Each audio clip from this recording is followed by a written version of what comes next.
Good morning, everyone. Welcome to another episode of Coffee and Contemplation brought to you by Spotlight Recovery. I'm your host, Lucas. It is March the 1st. We've got a new month, a new little section of reflections we're going through, and also new merch. So excited. These samples just came in the other day. So the link's in the description. Please check them out. I've got a whole bunch of stuff on there. They're soft. They're comfortable. I'm really happy with this stuff. So check them out. And, yeah, I'm just really excited and clearly thrown off. Okay, so, 1st of March, the title you saw is It Works. This little section out of the AA Daily Reflections book is really speaking to me right now, so I'm going to do these for the next couple of days. I don't know, they're just speaking to me, they're getting me fired up. So, I'll pop it up on the screen here. Please feel free to follow along, and let's get into it. So, March 1st, it works. It works, it really does. From Alcoholics Anonymous, page 88. When I got sober, I initially had faith only in the program of Alcoholics Anonymous. Desperation and fear kept me sober. And maybe a caring and or tough sponsor helped. Yeah. Faith in a higher power came much later. This faith came slowly at first, after I began listening to others' shared meetings about their experiences that I had never faced sober, but that they were facing with strength from a higher power. Out of their sharing came hope that I too would and could get a higher power. In time, I learned that a higher power, a faith that works under all conditions, is possible.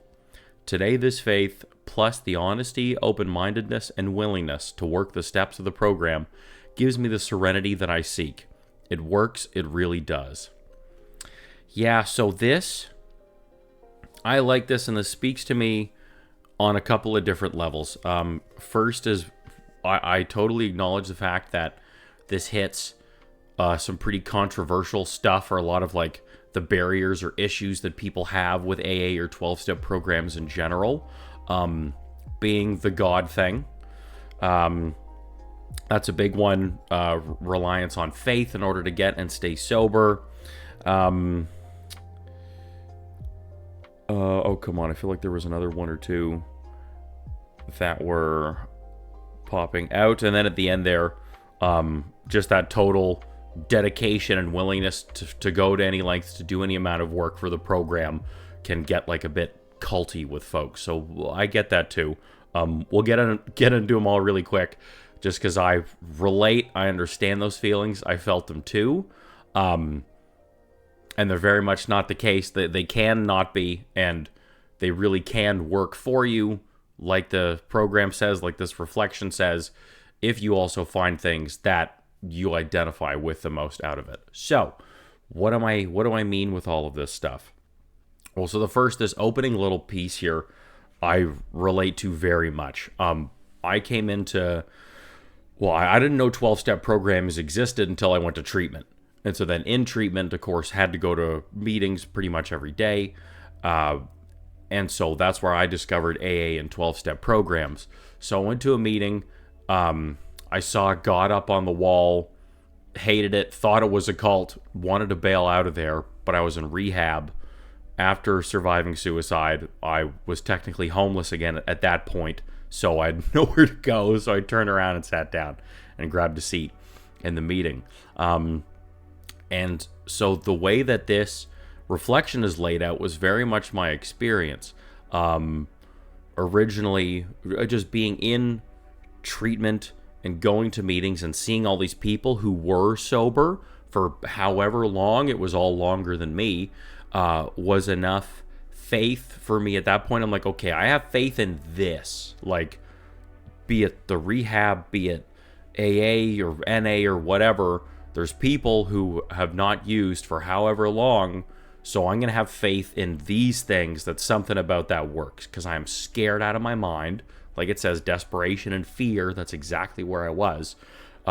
Scared out of my mind, so I'm just going to believe y'all that this is working and that's the case, and that could work for me.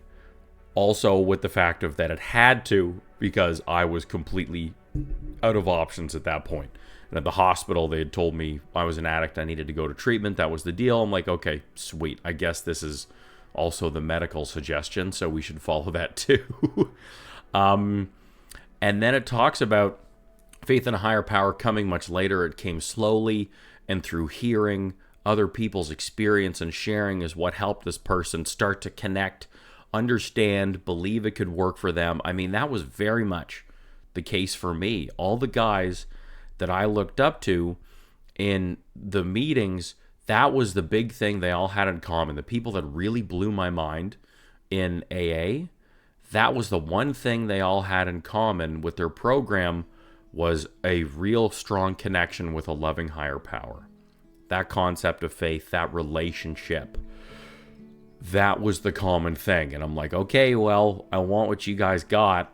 And so then they say, do what you did. So I'm going to give this faith thing a shot, you know? And it was hard. It was hard for me because I grew up, like, parts of it were like a very fire and brimstone-y kind of God. It was like God to be feared, which I never identified with at all. That makes no sense to me. I don't want to lose that train of thought. There was a bit of that, and then just like a lot of like fake going to church. It just, I'll digress. I grew up with a Christian God and didn't identify with a lot of it. And so then I built this big resentment with God through addiction. And so that was just a lot of stuff that I had to get over and work through. And so then I like how in this reflection it talks about, which is again, what was my experience in AA, was finding a higher power, a faith that works under all conditions as possible, a loving higher power. So not something to be feared, some form of higher power that loved me, that was going to take care of me and not punish me, that would have my back when times were hard, that I could turn to for guidance and support. All of these things had never, didn't really cross my mind too much when I was younger. I don't know how much they were taught or I was looking for them or whatever. They just weren't around. So that was all new for me. And again, gift of desperation. I needed to find something. Pardon me. So that's what they were talking about. That was what was clearly working for these people in the program. And so then that's what I had to give a shot for myself. And so then, yeah, that over time, working that, going on this little journey, being like, okay, what's my higher power going to be? It's kind of like the Are You My Mommy Dr. Seuss book. It was that same kind of feeling. It was really cute. But so that popped out for me a bunch. And so then just, I know I'm summarizing very quickly, but just over time, working at that, practicing prayer, talking with other people in meetings, and also not in meetings about it. You know, my therapist at the time had just this great connection with nature and would go to Manitoulin Island every year for her vacations to reconnect, and it was just awesome. So I really learned and picked up a whole bunch from her. It was really neat. So it kind of became this little journey that I went on because I needed to. I saw it working in others. I had to believe it would work for me. And then it slowly did. And over time it did. And now it's like one of the most beautiful and one of the most important relationships in my life. So I can't suggest and advocate for it enough. And just to say to not let the G word get in the way. Don't let a bunch of crusty old guys in a meeting tell you how it's supposed to be. Like, no. That's what worked for them. It's all suggestive only, as the book says. So you find something that works for you. But just sticking with this structure really helped and worked for me. So I highly recommend giving it a shot.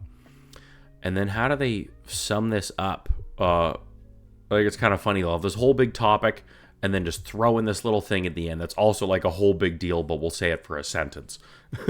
Today, this faith, plus the honesty, open-mindedness, and willingness to work the steps of the program. So this whole other giant thing. I'll just sneak that in there really quick. Also massive. I mean, again, honesty, open-mindedness, and willingness were not qualities that I had when I showed up, and were things that I needed to really work towards and develop through recovery. And then, getting my stubborn bullheadedness into the steps and then through them because I needed them to not drink and not die. So that's a funny little sneak in there too. They all really do work. Together, you stick around the rooms long enough, you'll hear it more, you'll start to understand it more. Just how they all do work harmoniously. And then those bottom lines that they sum it up with are to give me the serenity that I seek and that it all works. And I think those bottom lines are really crucial and really important for a lot of us, or else we wouldn't be doing this. People can say the 12 steps are for these people, that people, this, who want it, who need it, who do it, blah, blah, blah. You pick whichever one. They're all right. But for me, that's what's really standing out is those who want it. Like I was in just that such hopeless and desperate space. I needed to, whether I wanted to or not. But I turned that need into wanting to pretty quickly, because if I need to and I had to do this, well, then I might as well get a better life out of this deal. I might as well be happy and enjoy it. And serenity was another word I'd never heard before. It became so it has such this culty slogan feel to it now. Sometimes I have a hard time identifying with the word. For me, it's peace. Just getting a sense of being peaceful, being at peace, were huge for me. And then, like it says, you do all of these things and it works. So hopefully from hearing this from me, from going to meetings and things like that, you can see and hear from countless others that there is proof that it works, that it really does, and that through doing this, you can really find that sense of peace. So that's what I got for you today, folks. So if you're identifying, you're liking what you're hearing, but still thinking oh, there's no way this can happen for me. I don't understand. I need more coaching and guidance on this. I do recovery coaching with folks. So my email's in the description. Please feel free to reach out. I'd be happy to chat with you and see if there's a way that I can further guide you in this process and find a way with this that works for you. And then, of course, keep going and going to meetings and see that proof from countless others and get guidance and support from them too. Okay? In the description, there's other ways that Spotlight Recovery can support you. We've got recovery coaching videos, a podcast, a blog, a network of other providers. All these things we're all going to keep building and growing as time goes on. So subscribe so you don't miss out on any of this, because that's all going to be free content for you. And if you're liking it, please share it with other folks. See, maybe it can help them. That's the whole point of all of this. And if you also like the concept to support the channel, there we go. Get some of these beautiful new shirts we've got coming in. We've got a whole big merch store there set up on the website, and you can donate. You can become a member of the channel. Everything really helps us a lot, and we appreciate it. So please consider it all. And then last, and I should have been first, is drop down in the comments. What stands out for you in this reflection? What works for you? What doesn't work? What's helped you find faith? What are you still struggling with the faith stuff? Anything, just get it out there. We'd love to hear your share, and that share could really help somebody. Okay, so thanks for joining us. Have a blessed 24, another great day sober, and we'll see you again tomorrow.